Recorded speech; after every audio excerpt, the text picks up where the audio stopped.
buscaron explicar la diversidad, la multiplicidad de la naturaleza, ¿ok? A partir de la unidad, de un principio o de varios principios, ¿ok? Entonces, esa fue la preocupación y ese fue el problema que van a enfrentar. Que se puede traducir con la pregunta, ¿cuál es el arjé de la fisis? O sea, ¿cuál es el principio de la naturaleza en la naturaleza? ¿Entiendes? ¿Ok? Muy bien.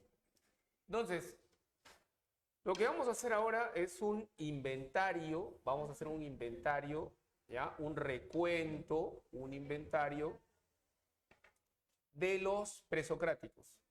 Y los presocráticos, ¿ya? A estos filósofos se los ha clasificado, ¿ya? Se los ha clasificado en dos grupos. Dos grupos. Un primer grupo denominado los monistas y un segundo grupo denominado los pluralistas. ¿Ok? Los monistas y los pluralistas.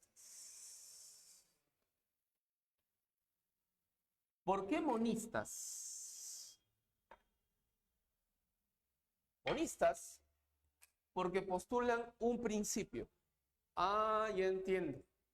Por eso son monistas. Así es. Entonces, rápidamente vamos a exponer vamos a hacer este inventario. Tales de Mileto. Para Tales de Mileto, ¿ah? El principio era el agua. El agua. Lo húmedo. Tales. ¿Ok? Ahí está. Ahora, a Tales se le atribuye una frase. ¿Ya? Una frase. Ojo, de los filósofos presocráticos, lo único o lo poco que se ha conservado son fragmentos de sus obras y también testimonios. Los historiadores como Diógenes Laercio recogen testimonios, fragmentos de sus pensamientos, pero no hay obras íntegras, ¿ya? Que se hayan conservado. Entonces, frase que se le atribuye a Tales: todo está lleno de dioses.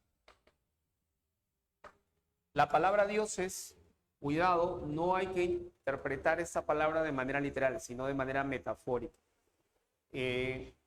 Tales es considerado como el primer filósofo de la historia según los historiadores, sobre todo que tienen una mirada muy helenocéntrica de la historia de la filosofía, pues creen que en Grecia ocurrió el milagro griego y fueron los griegos quienes dieron origen a la filosofía. ¿Ok? Ahora, entonces, Tales está pensando que los dioses en realidad eran simples personificaciones de las fuerzas de la naturaleza. O sea, los dioses no existieron, solo fueron personificaciones de las fuerzas de la naturaleza. Es decir, los mismos griegos inventaron a sus dioses.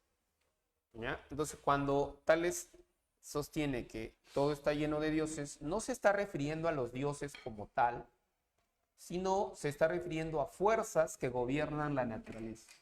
Todo está lleno de fuerzas que gobiernan la naturaleza. ¿Ok? En ese sentido, está hablando de los dioses. A esto, ¿cómo se ha denominado? Al pensamiento de Tales se le ha denominado hilozoísmo. Se le ha dado este nombre. ¿Y qué significa hilozoísmo? Hilozoísmo significa materia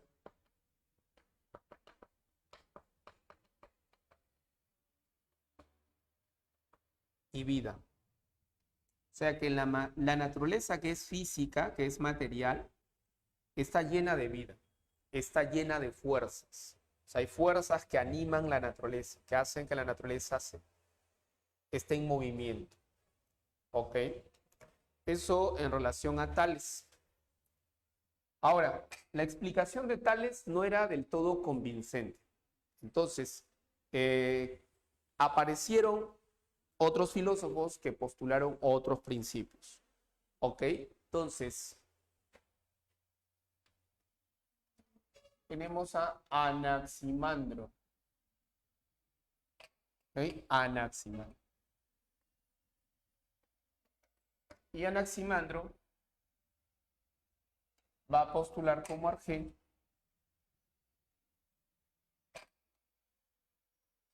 el ápero. El ápero, así es. El ápero. ¿Y qué es el ápero? Pregunta de San Marcos. San Marcos ha vino una pregunta en el examen de San Marcos 2023-1. Revisen 2023-1.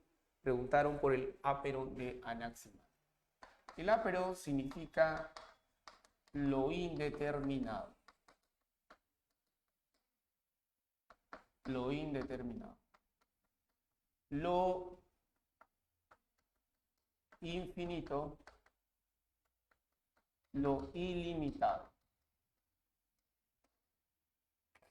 Ápero. Anaximandro.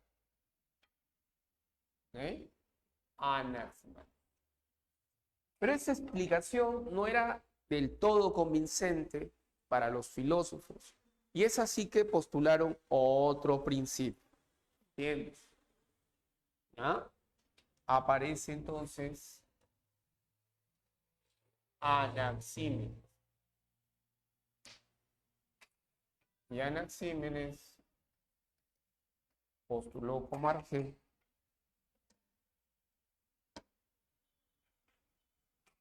el aire. El aire atraviesa dos procesos y es así que a través de dos procesos se puede producir el agua y el fuego. Esos dos procesos son la condensación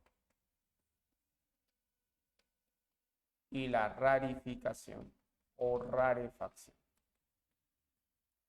El aire condensado formará nubes, y de las nubes cae el agua.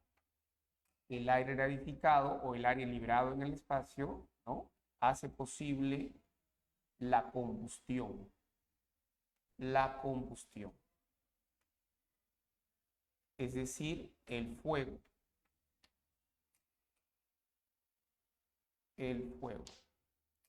Entonces, eso quiere decir que el aire produce el agua y el fuego.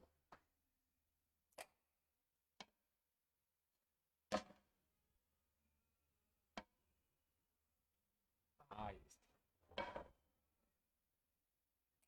Anaxímenes. Pero estas explicaciones no son del todo convincentes y los filósofos continúan esforzándose y plantean nuevos principios.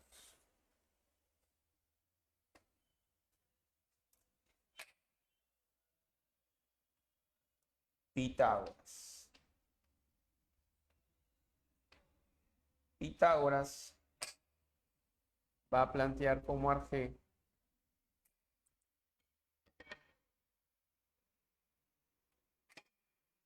los números.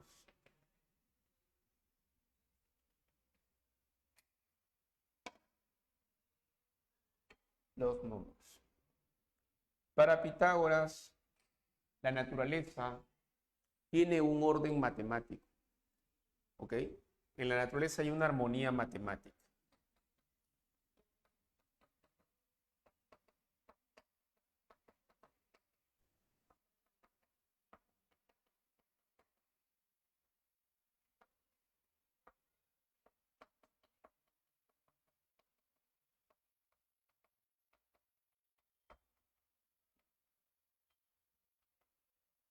Una armonía matemática.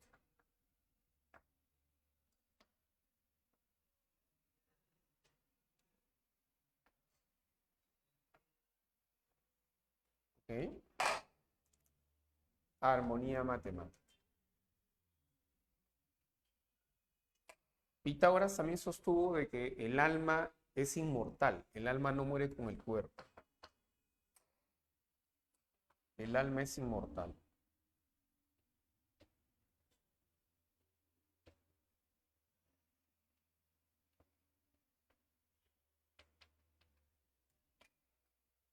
El alma es inmortal.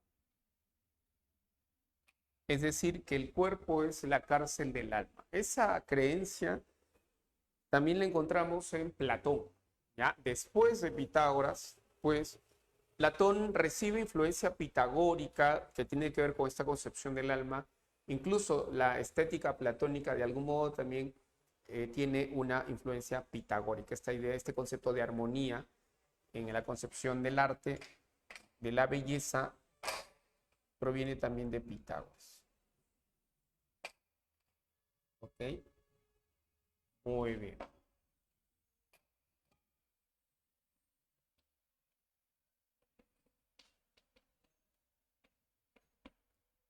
Heráclito, llamado el Oscuro, porque él hablaba, se comunicaba en aforismos.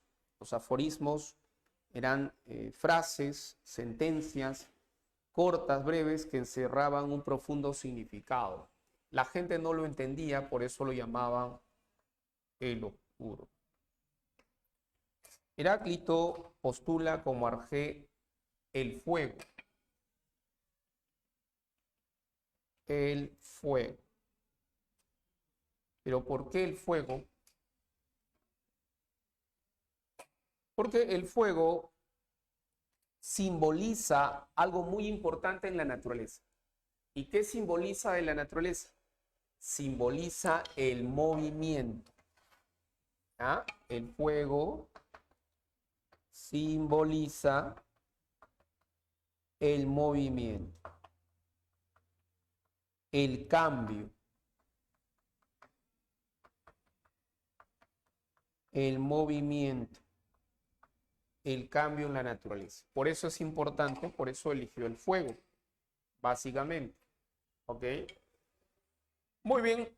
Y esto también tiene relación con algo muy importante que se le atribuye a Heráclito. ¿Ok? Y es el hecho de que él es considerado el padre de que el padre de la dialéctica. ¿Ya? El padre de la dialéctica. ¿Pero qué quiere decir eso? El padre de la dialéctica, aquí dialéctica se entiende del siguiente modo, como la ley universal del cambio. La ley universal del cambio.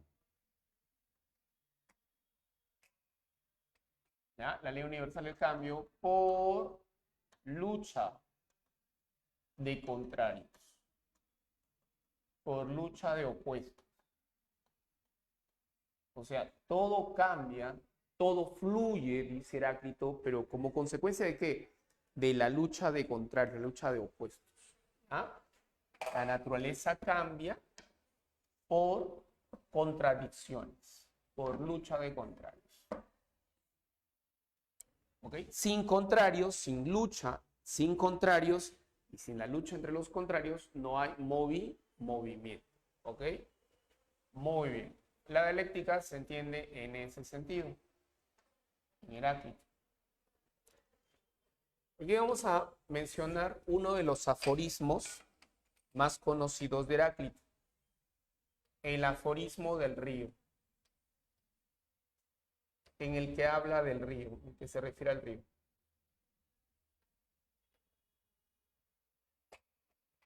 Heráclito dijo, no podemos bañarnos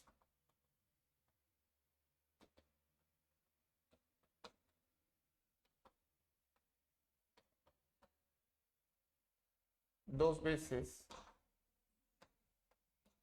en el mismo río.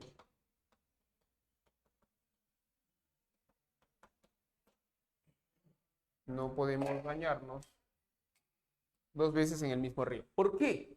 Porque las aguas del río fluyen, no son las mismas. Las aguas cambian, las aguas no son las mismas. Todo fluye, todo está en constante cambio, permanente cambio. Ahora, aparece un filósofo que no está de acuerdo con Heráclito, no está de acuerdo con él, ¿ya? Que plantea lo contrario de Heráclito, todo lo opuesto. Es decir, plantea que la realidad no cambia. Parménides.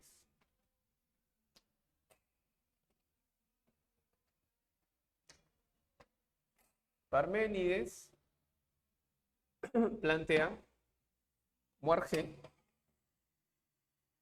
el ser.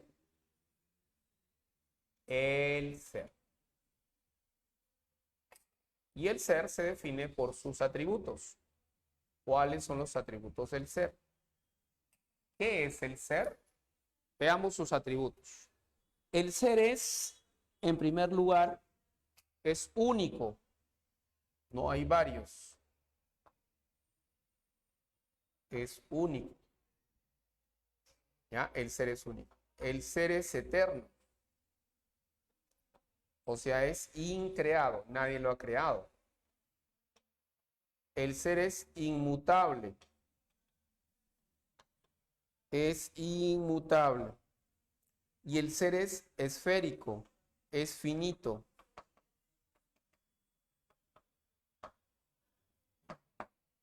Finito. Esférico. Tiene forma de esfera. Muy bien. Vamos a recordar un fragmento de un poema. Parménides es autor de un poema sobre el ser. ¿Ya? Y en ese poema encontramos un fragmentito que siempre se cita. El ser es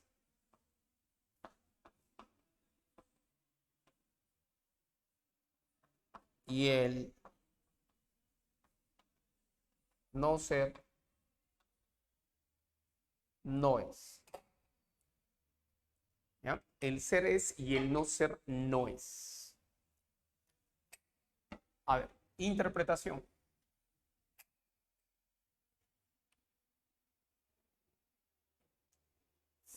El ser es único, acá está. Esférico, finito, eterno, inmutable. Eso es el ser. Dice, el ser es, verbo, tiempo, presente. El ser es en presente. Y el no ser, si esto es el ser, ¿dónde está el no ser?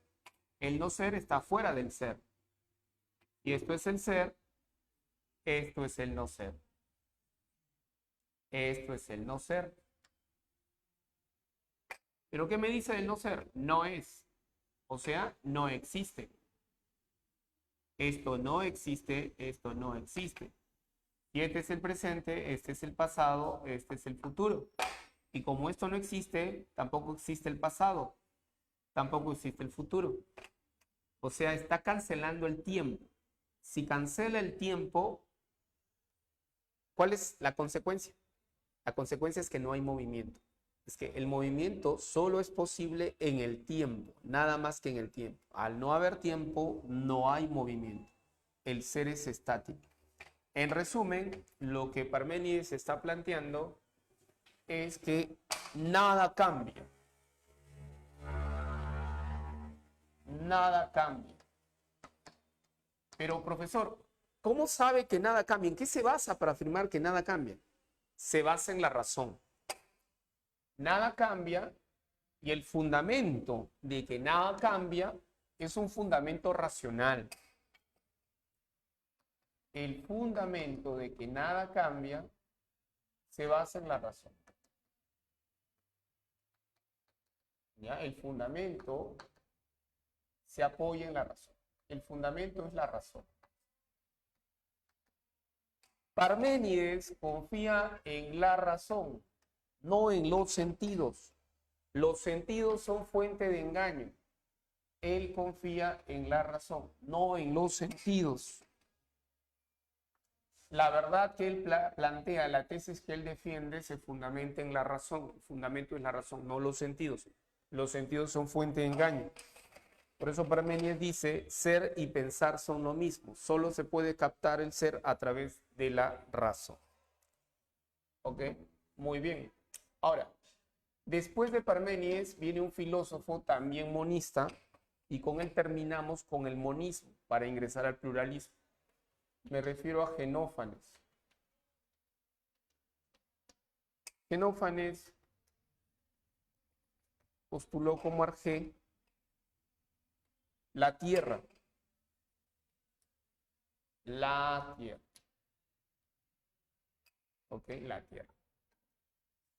Y además, Genófanes planteó una crítica. Critica, ¿qué cosa? El antropomorfismo de los dioses griegos. ¿Qué quiere decir eso? Que los dioses griegos tienen rasgos psicológicos humanos. Por tanto, los dioses griegos fueron creados por los mismos griegos, a su imagen y semejanza. Si los asnos tuvieran manos en lugar de patas, crearían a sus dioses a su imagen y semejanza, dijo Genófanes.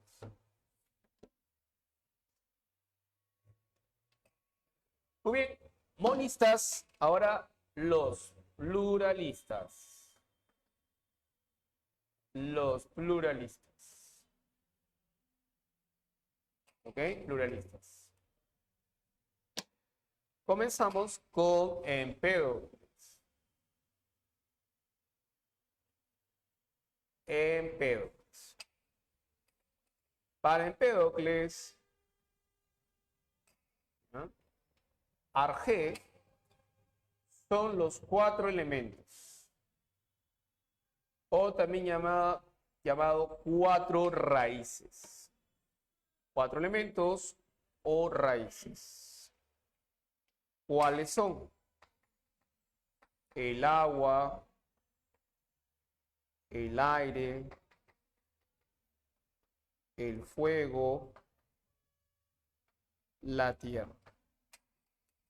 Y estos 4 elementos son estáticos, por sí solos son estáticos. El movimiento de estos 4 elementos se debe gracias a el amor y el odio. El amor y el odio unen y separan estos elementos. El amor y el odio son fuerzas de la naturaleza, son principios activos, es decir, son la causa del movimiento. La causa del movimiento. ¿Ya? Es decir, de que se puedan unir y separar.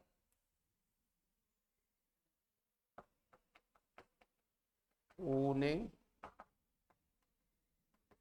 y separan los elementos.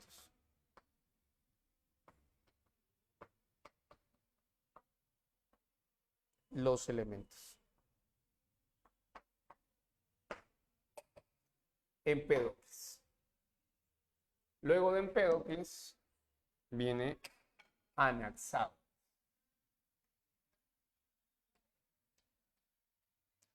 ¿Ya? Anaxágoras postula como arjé las homeomerías. Homeomerías. ¿Ya? Las homeomerías. Y las homeomerías son semillas. O sea, postula las semillas como arjé. Las semillas son el arjé. Y también postula un dios, una divinidad, y se llama Nous. Nous, así es, Nous. El Nous de Anaxágoras, ¿qué cosa es el Nous? El Nous es una especie de inteligencia, de ser inteligente. Es una razón universal, una especie de razón, inteligencia o razón universal. ¿Y qué es lo que hace? Pues ordena las semillas. Ah, es una especie de demiurgo, ¿ya? Razón universal, ¿ok? O demiurgo. Platón va a hablar del demiurgo, de una especie de dios o de divinidad que ordena las cosas en la naturaleza.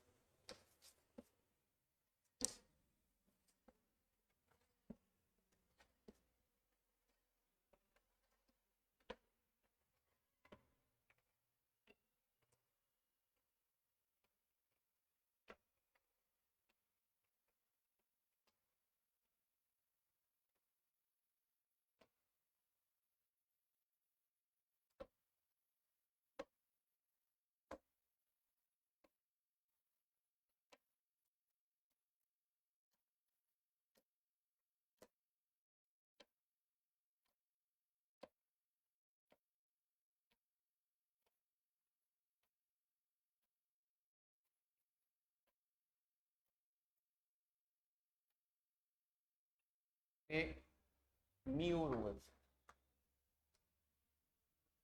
Muy bien, finalmente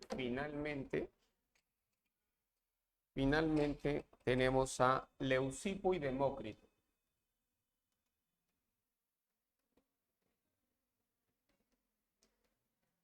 Leucipo y Demócrito. ¿Ya? Leucipo y Demócrito. Para Leucipo y Demócrito A ver, ¿qué estás haciendo? Ah, son los átomos y el vacío.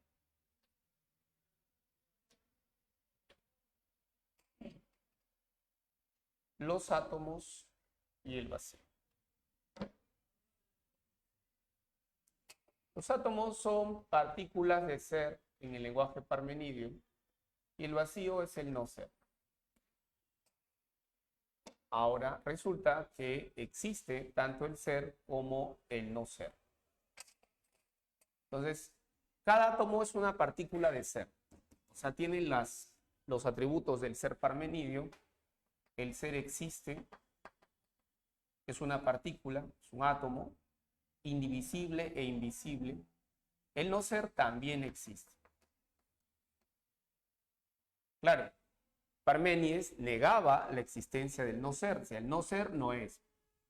Claro, con eso niega el movimiento, pero aquí el movimiento sí es posible, el no ser existe, el no ser es, ojo, es la causa de movimiento. Es la causa de movimiento.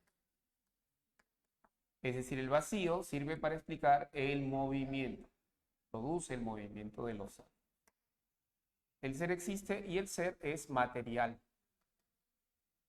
es físico. La concepción de Leucipo y Demócrito, la concepción filosófica es materialista. Los átomos son más materiales, ¿ya? Materiales. Un ser material, ¿ok? Entonces, Leucipo y Demócrito plantearon el atomismo en la antigüedad y este atomismo pues fue una especulación, fue una hipótesis metafísica que ya en el siglo XIX los químicos de algún modo se van a inspirar en este tipo de planteamiento, ¿ya? Para postular modelos atómicos. Muy bien, todo esto corresponde a el periodo cosmológico o presocrático. Ahora vamos a ingresar al siguiente periodo.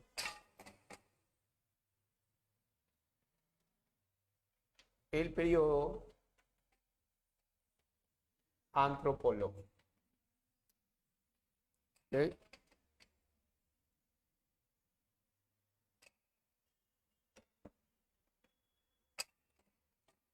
El periodo antropológico, el tema es el hombre, el tema es la virtud, el tema es la política, ¿ya? La verdad, la búsqueda de la verdad, una verdad universal, una verdad relativa, hombre, virtud, política, verdad, educación. La importancia de la retórica en este contexto, coma, etcétera. ¿Ok? En este periodo estudiamos el pensamiento de los sofistas y el pensamiento de Sócrates.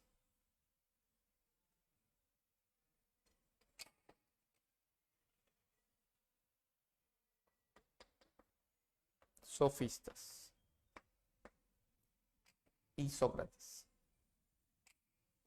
¿Quiénes fueron los sofistas? Los sofistas, la palabra sofista viene de sofos, que significa sabio. Ellos fueron hombres sabios. ¿Ya?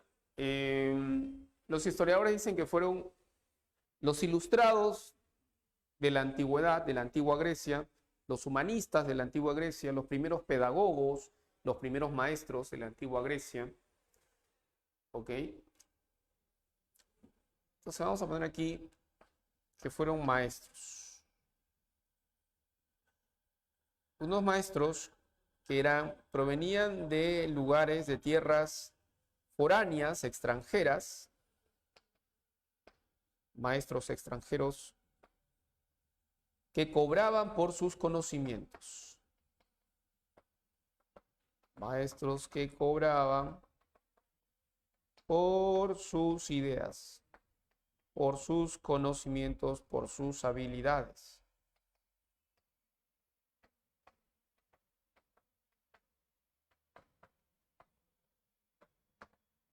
Por sus conocimientos, por sus habilidades.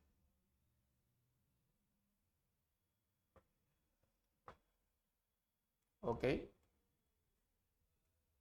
En una época en la que, bueno, cobrar, que un sabio cobre, era visto como algo inmoral. Sócrates no cobraba. ¿Ya?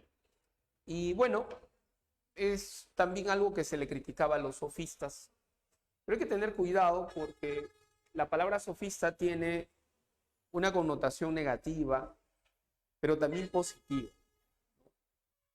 El significado negativo de los sofistas, del nombre sofista, proviene de Platón y Aristóteles. Ellos van a introducir esa concepción negativa, la van a difundir. Por eso es que para Platón y Aristóteles, los sofistas eran simplemente charlatanes, eran embaucadores, eran personas que aparentaban saber cuando en el fondo no sabían. ¿Okay? Y esa es una de las, digamos, connotaciones que ha circulado mucho. ¿Ok? Entonces, vamos a señalar lo siguiente. Ellos eran maestros, ciertamente, pero maestros ¿de qué? ¿Qué artes dominaban los sofistas? Ellos eran maestros de retórica. La retórica es el arte de la persuasión, el arte de persuadir.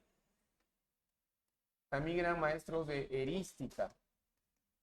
La erística es el arte de saber debatir y ganar debates.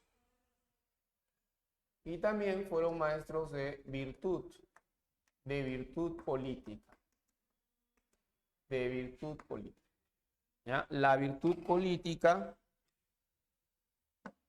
el arte de imponer tu opinión a los demás. Y para imponer tu opinión o tu punto de vista frente a los demás, frente a tu adversario, para eso tú te servías de esto. Era muy importante para dedicarse a la política. La política solo era posible ejercer la vida política, intervenir en la vida política solo era posible a través de esto, la retórica. Tenías que hablar, dominar el arte de la retórica. Tenías que ser muy persuasivo para que pudieras dedicarte a la vida política en esa época. ¿Entiendes? Muy bien. Entonces, estas eran las tres artes que ellos dominaban. De todos los sofistas, ya, vamos a mencionar a uno a dos, los más destacados.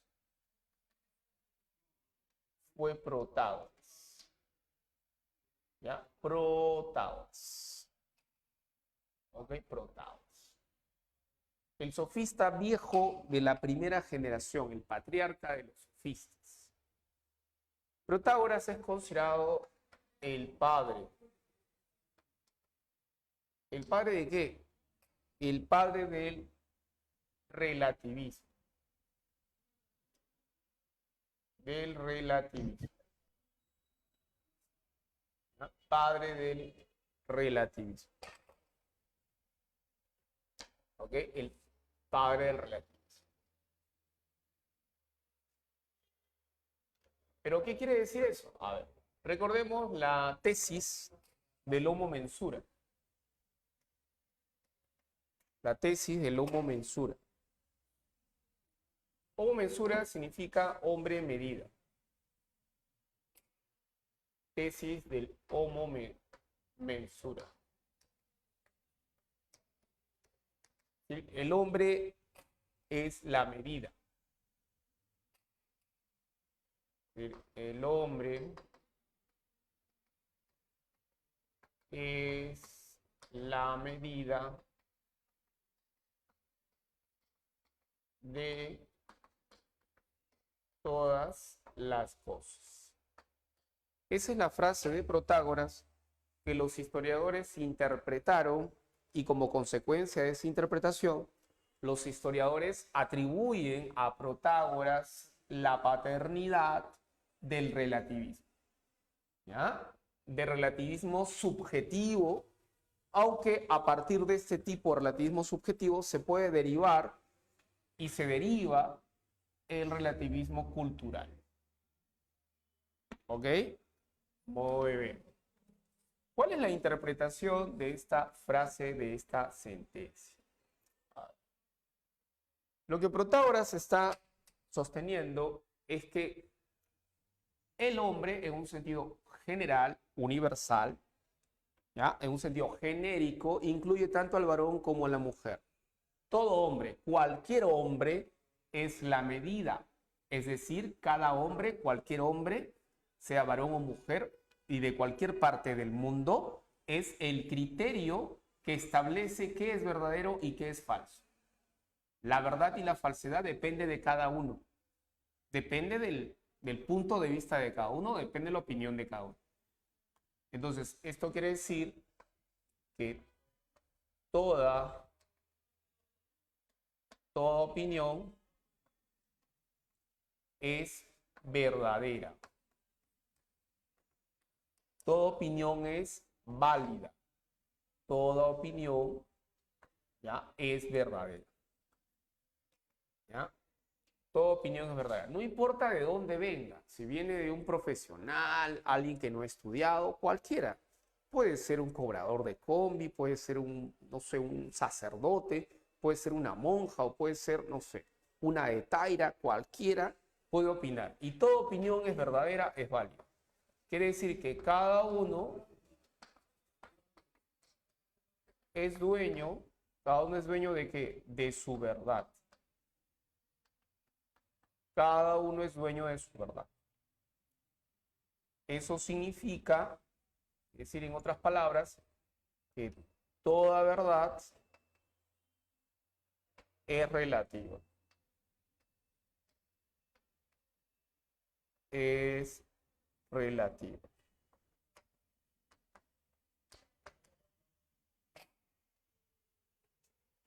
Entonces, fórmula sería así. Verdad es igual a relativo o relativo. ¿Ya? La verdad es relativa.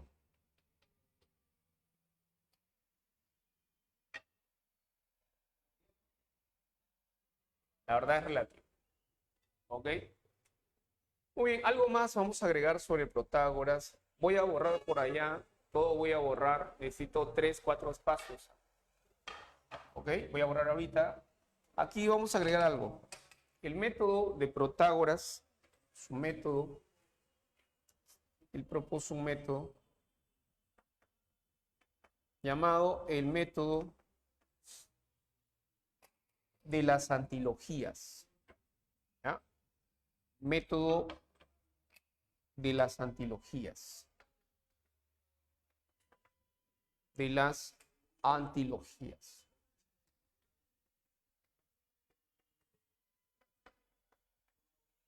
Método de las antilogías. ¿Qué significa método de las antilogías? Método de las antilogías significa que sobre cualquier tema, se puede argumentar a favor y se puede argumentar en contra.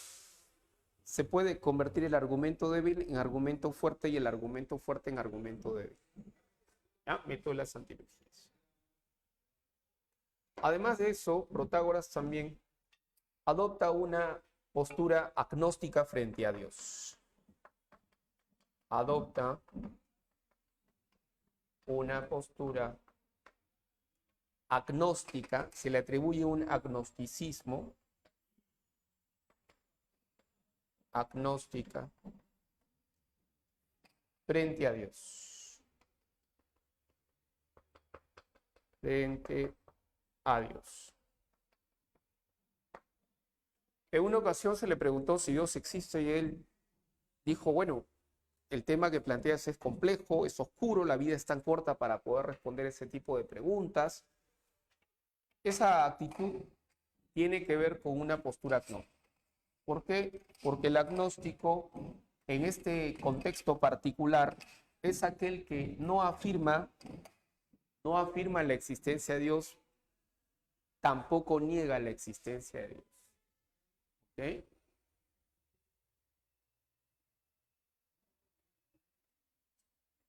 Muy bien.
Bien.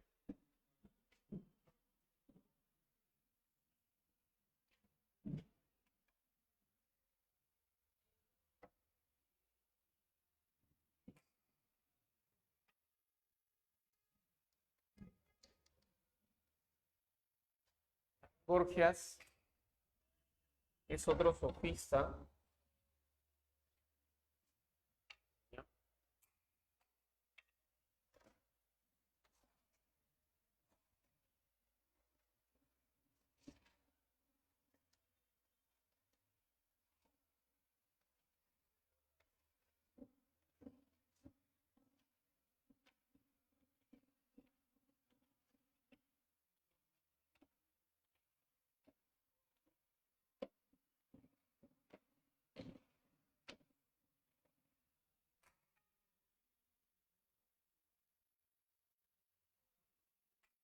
A Gorgias se le atribuye una postura escéptica radical. Un escéptico radical. ¿Ah? Un escéptico radical. ¿Ok? Y podemos resumir su pensamiento en la siguiente frase. ¿Ah? Que tiene que ver con una crítica al ser parmenidio. ¿Ya? Critica el ser parmenidio.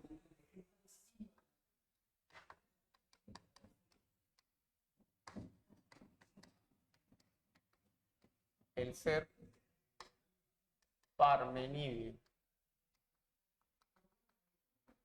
Parmenideo. O sea, el ser de Parmenio. El ser de Parmenios.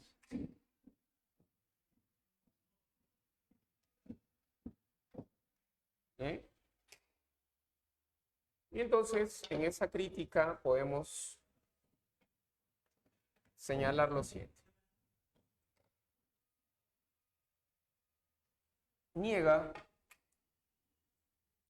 la realidad, o sea, el ser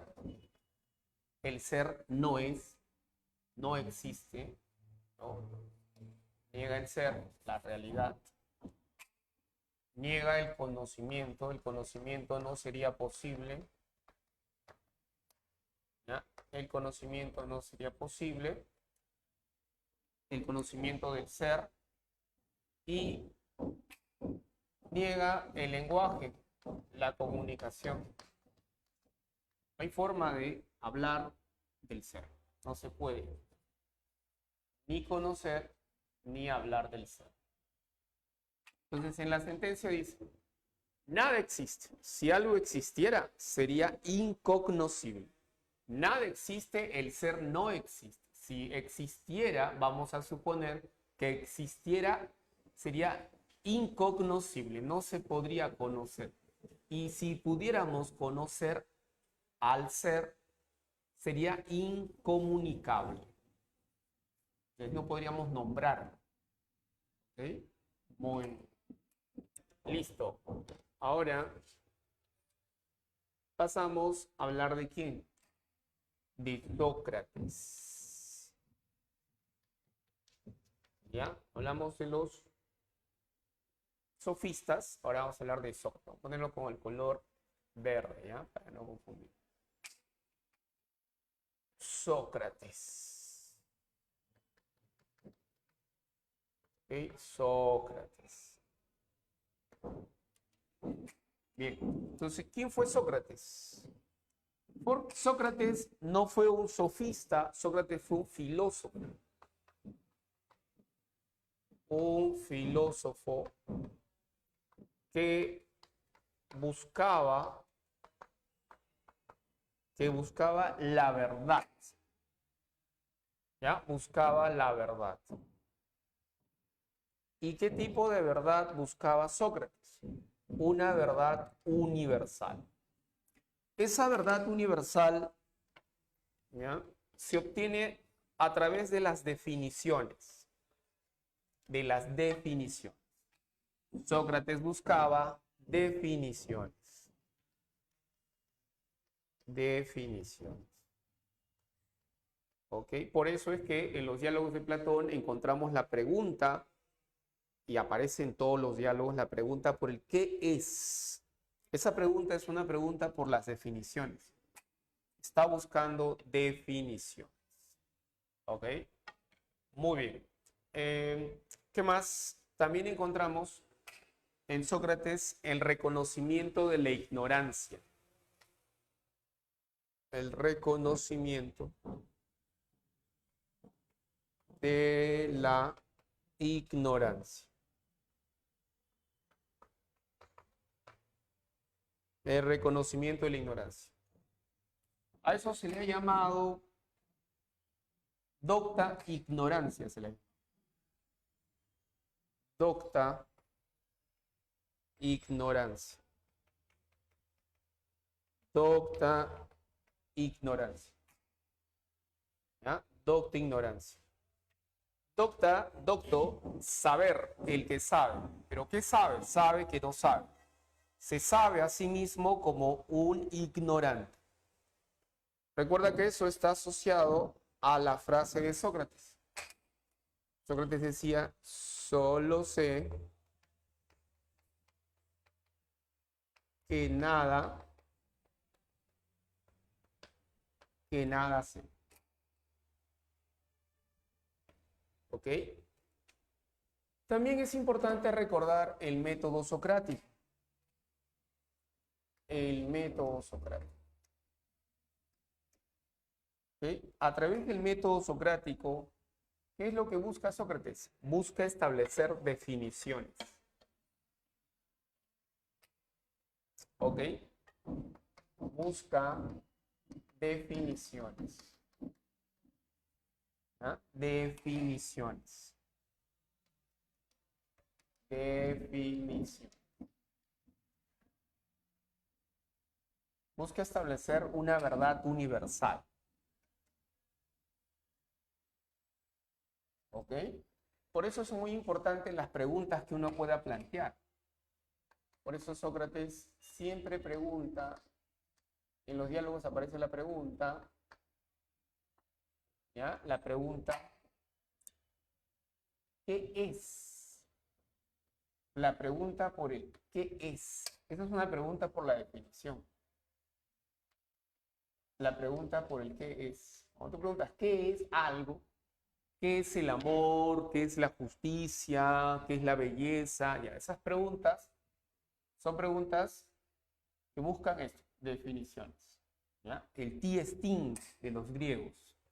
Pregunta por las definiciones. Ahora, eso supone que en el método hay un escenario de diálogo, hay un escenario en el que encontramos un locutor, un interlocutor. Es decir, el método es dialogado. Siempre hay un locutor, un interlocutor o más interlocutores. Es dialogado, es conversacional. Y además de dialogado, es inductivo. Inductivo. De lo particular a lo general. ¿Cuáles son las etapas? Las etapas que tiene el método socrático. Etapas. Son 3 etapas.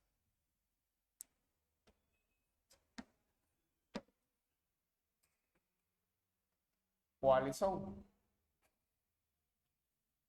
La ironía. Esta es la parte de la simulación o la burla. En los diálogos de Platón, cuando lees un diálogo de Platón, vas a encontrar con momentos en los que Sócrates se burla de los sabios, de los sofistas. La ironía, la refutación, invalidar las tesis y argumentos del adversario, de tu interlocutor. Y finalmente, la etapa más importante del método socrático es la mayéutica. La mayéutica es un método o una etapa del método que surge por inspiración de su madre. Sócrates, cuando nos habla de la mayéutica, habla de su madre. ¿Ya? ¿Por qué, profesor? Porque su madre se dedicaba a un oficio, ¿ya? El oficio de comadrona. Entonces ella interviene, ¿no? En el parto de los bebés. Es decir, ella se encargaba, ¿no? ¿Entiendes? Interviene la mamá de Sócrates en el parto. Entonces, eso supone algo muy importante. Que Sócrates está jugando el papel de su madre, de comadrona, de partero, pero no hablamos de parir bebés, sino parir ideas, es decir, definiciones, es decir, verdades universales o la verdad universal, lo que se va a parir. Pero eso siempre es, ojo, en diálogo, no es, ojo, de manera individual, sino de manera dialógica, conversacional. ¿Ok? Entonces, la mayéutica que vendría a ser entonces el arte de parir, ¿qué cosa? Ideas. ¿Ya? El arte de parir ideas. Ahora, también se puede entender esto como descubrir la verdad universal. ¿Ya? Descubrir la verdad. ¿Ya? La verdad, ¿qué tipo de verdad? Universal. Porque para Sócrates solo hay la verdad universal o la verdad objetiva. Nada más. No hay verdades relativas. ¿Ah? Entonces, descubrir la verdad universal, que no son otra cosa que las definiciones. Definiciones. ¿Ya? Las definiciones. ¿Ok? Muy bien. Listo. ¿Qué nos faltaría, profesor? Nos faltaría solo la ética. ¿Ya? La ética socrática, porque estamos hablando de Sócrates. ¿Ya? Esa ética, ¿cómo se la llama? ¿Cómo se la denomina? Se la denomina ética intelectualista. Así se denomina esa ética. Ética intelectualista. ¿Ok? Profesor, ¿y en qué consiste esa ética intelectualista? Bien. Simple. La ética intelectualista es aquella que fundamenta la virtud en la sabiduría. O sea, según la ética intelectualista, la virtud, ¿ok? La virtud, ¿ya? La virtud, recuerda, es una palabra griega, arete, que significa excelencia, ¿ya? La virtud se fundamenta, ¿en qué se fundamenta? Se fundamenta en la sabiduría. O sea, sin sabiduría, sin conocimiento, no hay virtud, no hay ningún tipo de virtud. La virtud se fundamenta en la sabiduría. Sin sabiduría no hay virtud. ¿Ok? Recuerda la frase socrática, ¿ya? Hay una frase de Sócrates sobre la ética intelectualista. ¿Qué dijo Sócrates? El hombre es, ¿qué cosa? Malo por ignorancia. El hombre es malo por ignorancia. Así es. Según Sócrates, frase de Sócrates. ¿Ok? Si el hombre es malo por ignorancia, eso quiere decir que el hombre es bueno por sabiduría. O debido a la sabiduría que el hombre es bueno. ¿Ok? Entonces, podemos concluir la siguiente fórmula. Que la sabiduría se identifica con la virtud. Hay una relación de identidad entre la sabiduría y la virtud.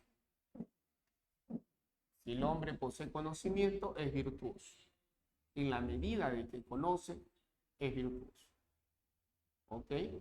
Entonces, esa ética es muy intelectualista, es muy teórica, muy especulativa. Aquí el problema o la limitación de esta ética es la falta de una dimensión práctica. ¿Ya? Nota. ¿Ya? Si ponemos una nota, una observación aquí. ¿Ya? Tanto, ojo, en el caso de Platón como en el caso de Aristóteles, ambos son defensores de una ética intelectualista. Ambos proponen una ética intelectualista. Aristóteles, no. Aristóteles amplía, en todo caso, lo que hace es ampliar la teoría, la ética intelectualista, y lo que hace es introducir una dimensión práctica. Nota. ¿Ya? Aquí lo que falta es la dimensión práctica. Entonces, en esta ética, ¿no? Falta la dimensión práctica. Falta la dimensión práctica. No encontramos esa dimensión práctica. La dimensión práctica de la virtud. O sea, la virtud práctica. Y a eso lo va a plantear Aristóteles. ¿Ya? Aristóteles va a plantear eso. Aquí solo hay una exigencia de carácter teórico especulativo, pero falta esa exigencia práctica, esa dimensión práctica de la virtud. ¿Ya? Ya Aristóteles va a plantear la virtud práctica y la virtud teórica. Eso lo vamos a ver después. ¿Entienden? Entonces,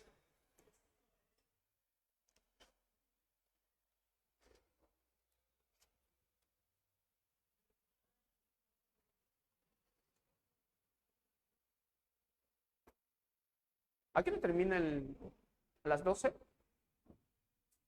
Ya, tenemos tiempo para preguntas y para el material. Vamos a responder al material, ¿ok? A ver, ¿tienen ustedes el material? Les voy a dar unos 5 o 10 minutos para que lo lean, lo revisen, marquen las claves. Y ahorita les voy a dar las claves, revisamos y analizamos el material, ¿ok?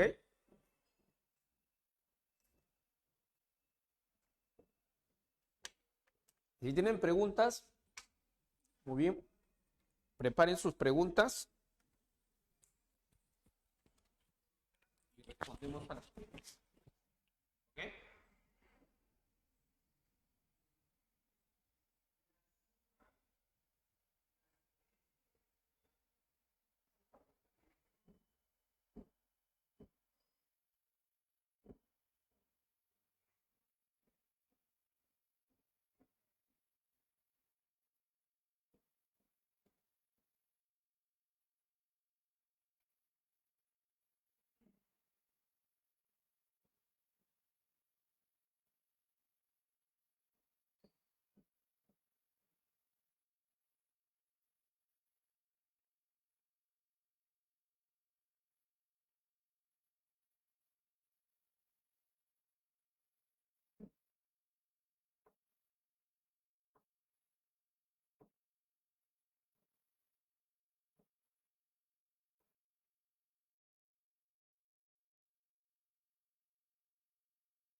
¿Preguntas en el chat? ¿No? ¿Ninguna? Ya. ¿Cuántos son en total? 30, 40, 20. Ya. Muy bien, jóvenes. A ver, veamos las preguntitas que tenemos por acá, que nos han planteado como preguntitas. En la primera dice, se infiere que el primer camino señalado. Este texto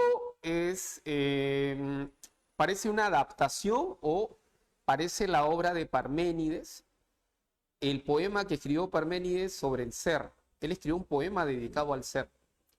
Y en este poema habla de dos caminos, de dos vías o senderos, el camino de la persuasión, el camino de la verdad, dice, ¿no?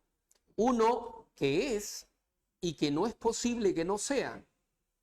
Es el camino, dice, de la persuasión, que acompaña la verdad. Y el otro que no es y que es necesario que no sea, o sea, es justamente lo que estaba por acá, habíamos señalado. Ya lo borré. El ser es, el no ser no es. El ser es, el camino del ser es un camino y ese es el camino de la verdad. El otro es el camino del no ser, el camino de la falsedad, que no existe. El camino que te digo está totalmente repleto de ignorancia, dice. Pues ni podrías conocer lo que no es. No se puede conocer lo que no es, dado que no existe, ya que no es posible, ni podrías expresarlo a través del lenguaje. Pues lo mismo es pensar y ser. O sea, aquí está estableciendo la identidad entre pensar y ser. Ser y pensar son lo mismo. ¿Qué significa pensar y ser son lo mismo? Significa que la única manera de captar el ser, de captar al ser, es a través de la razón. No hay otra manera. En otras palabras, Parménides es un racionalista. En la antigüedad sería un representante del racionalismo. La única manera de conocer al ser, de captar al ser, es a través de la razón. Y a ti dice, te aparto de ese primer camino de investigación y enseguida de aquel que los humanos nada saben, piensan, gente de cabeza dividida. Esa parte en la que dice gente de cabeza dividida hace referencia a Heráclito, es una indirecta a Heráclito, ¿ya? Que pensaba que el no ser existe. El ser y el no ser existen. Es que Heráclito afirmaba el cambio, el movimiento. La clave en la 1 sería la... A ver, ¿cuál sería la clave? Vamos, chicos. 1. La C. Muy bien. 1, casa. 2, ¿con qué filósofos estaría de acuerdo respectivamente Tomás y Pedro? Bueno, me habla del fuego. Ya, pues si me habla del fuego es Heráclito, ¿cierto?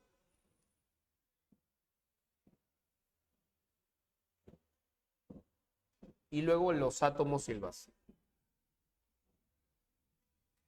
Casa, Heráclito y Demócrito. 3.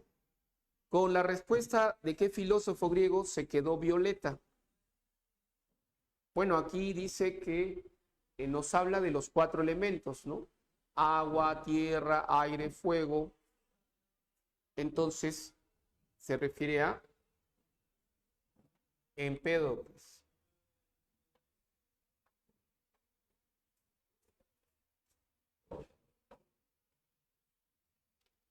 Empédocles, la D de dado.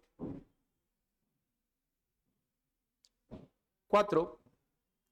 Se infiere que las indagaciones de los primeros filósofos eran de carácter físico, se podría decir físico, materialista, ¿no? Cosmológico, sí. Dado.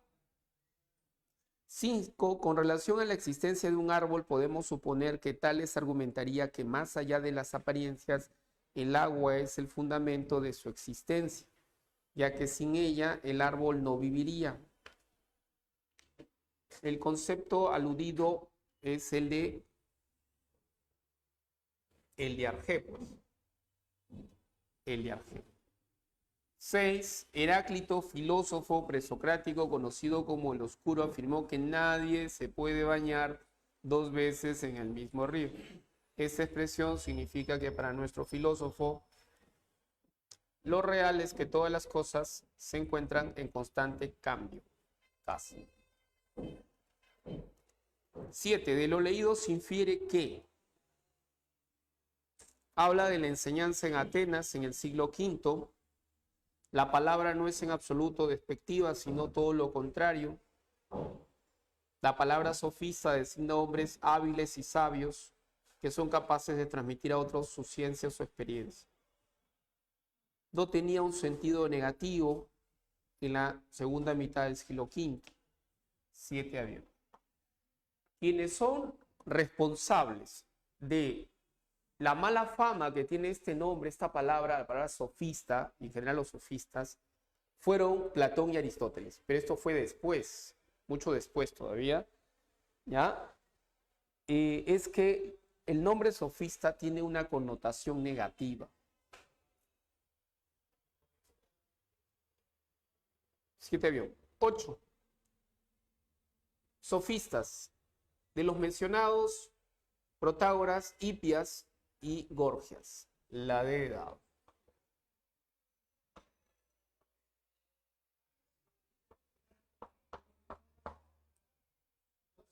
De la lectura anterior sobre Sócrates,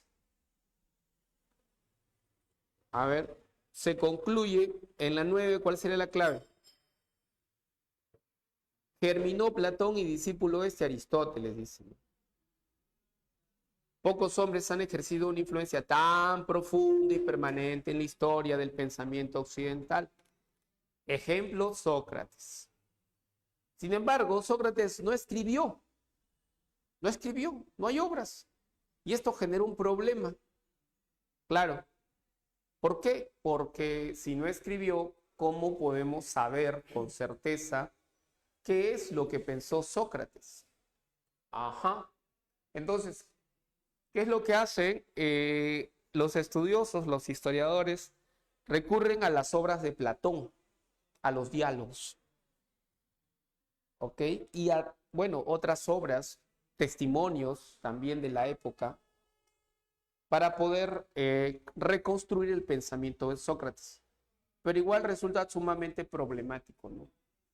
Porque las obras de Platón, ¿cómo saber si en los diálogos de Platón se limita a exponer el pensamiento de Sócrates o Platón está exponiendo su propio pensamiento y utiliza a Sócrates como un personaje, nada más que como un personaje? Entonces, ¿en qué diálogos Platón expone su propio pensamiento, su filosofía, y en qué diálogos expone la filosofía de su maestro? Eso es lo que los historiadores denominaron la cuestión socrática, ¿no? ¿Cómo saber realmente qué es lo que pensó Sócrates y Platón, diferenciar o distinguir? Porque la principal fuente de conocimiento, de pensamiento de Sócrates son los diálogos de Platón. Entonces, a eso se denominó la cuestión socrática, la deidad. En la número 10 nos hablan de los sofistas, también de Sócrates, de todo un periodo de la filosofía. El historiador Guthrie es un historiador reconocido de la filosofía griega, ¿ya? Sus obras son un clásico, los 6 volúmenes, si no me equivoco, de las obras de Guthrie, los filósofos griegos, de Tales, Aristóteles. 6 volúmenes, sí, son 6 volúmenes, ¿ya? 6 tomos.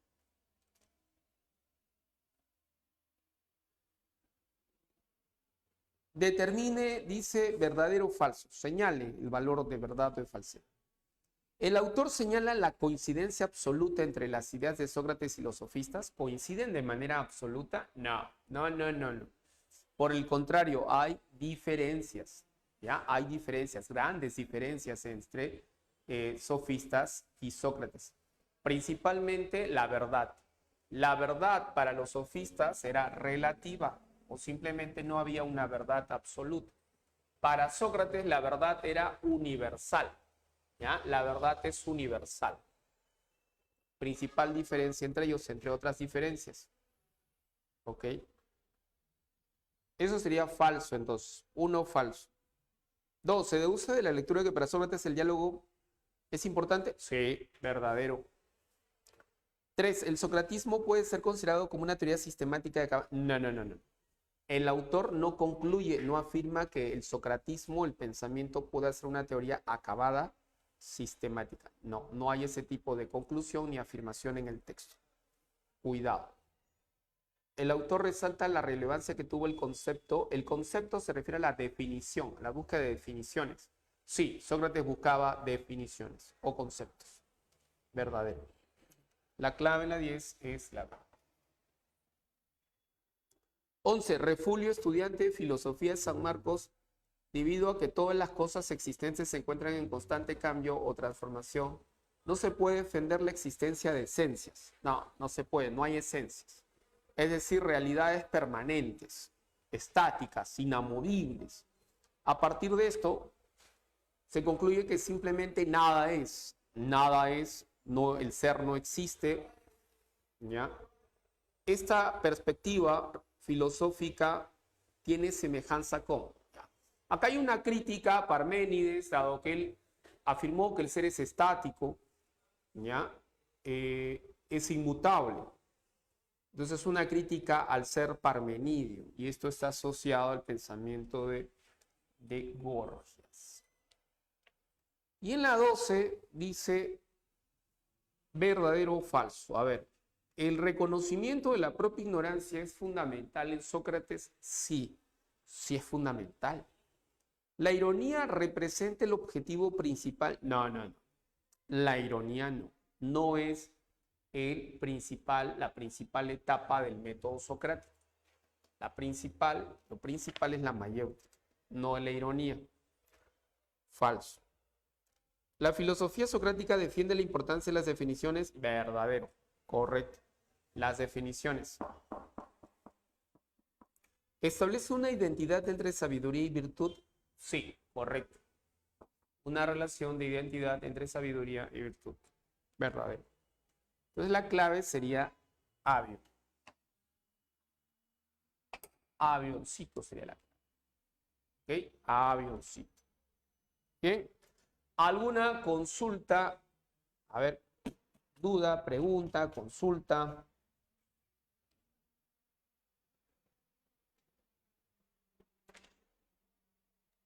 Profesor, ¿Ustedes son el área ABC o son de E? disculpe, profesor. Sí, dime. En Parménides, ¿podríamos decir que el ser también podríamos llamarlo atemporal? Atemporal.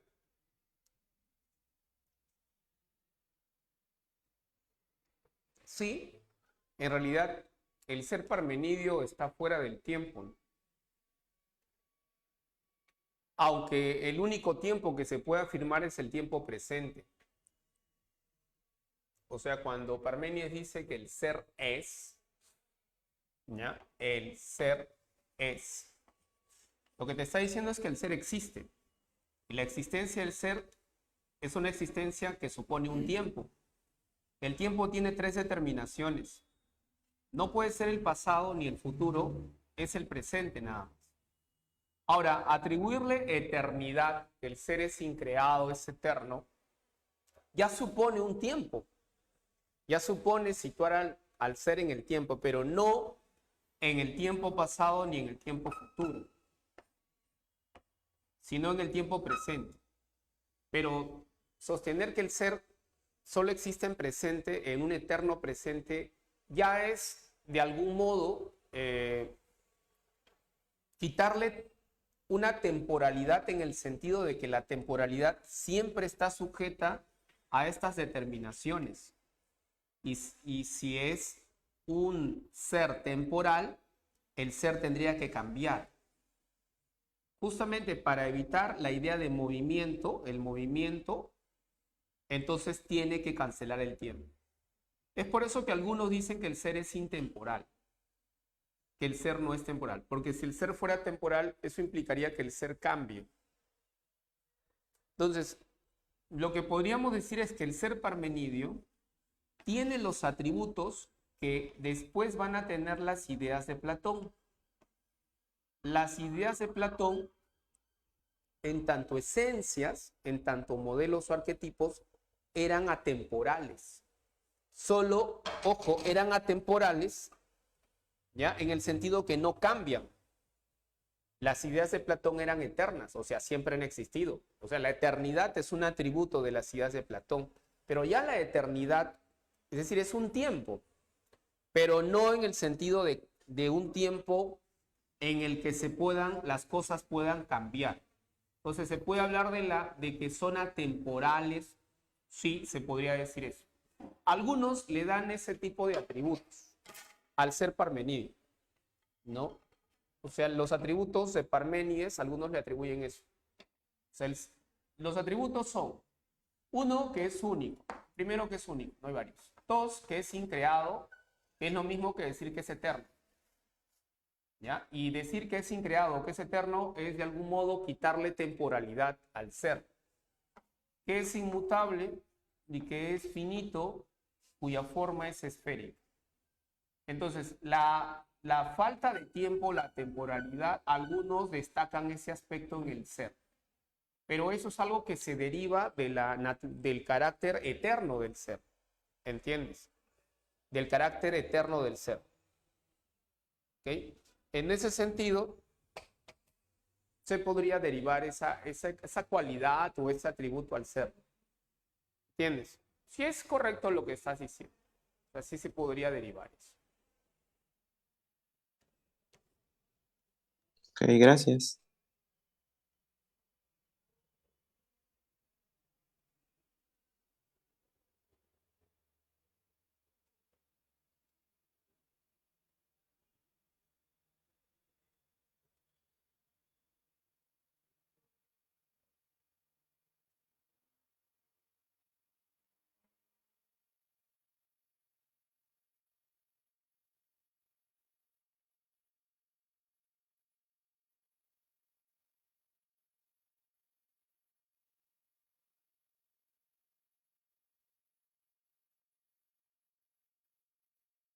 Ustedes son ABC.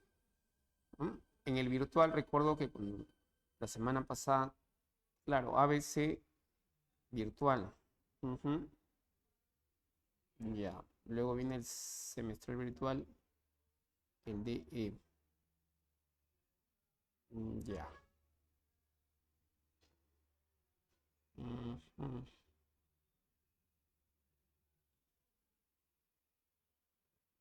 Semestral virtual, DE. Ah, bueno.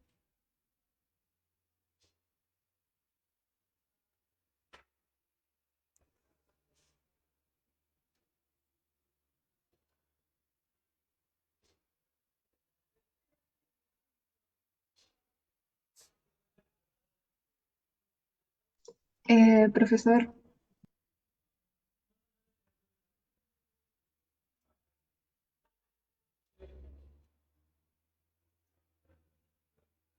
Sí, te escucho. ¿cómo era el pensamiento de los demás ante las ideas de Georgias? Tipo, cuando dijo que nada existe y eso.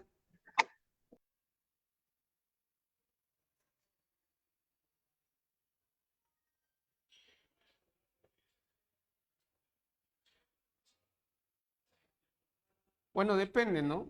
Eh,